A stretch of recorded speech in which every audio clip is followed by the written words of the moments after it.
Welcome, today I'm with me HUAWEI Nova Y70 and I'll show you how to enable or disable NFC on this device. So to do that, first open the settings and after that scroll down to the type to more connections, then click to the NFC section, and to turn on NFC click once on the switcher, and to turn it off click on the switcher once again. Also you can here switch the default app if you have just any applications to use the NFC. So just to activate it from notification panel, you can also do it.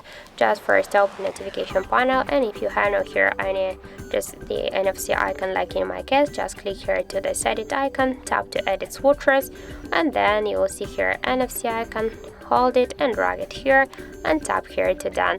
Now we can see here NFC icon, and to activate it click here once, to turn it off click once again, and if you wanna launch the NFC settings hold for a while this icon, and that's it. So thank you for watching, and if you find this video helpful don't forget to leave a like, comment and to subscribe our channel.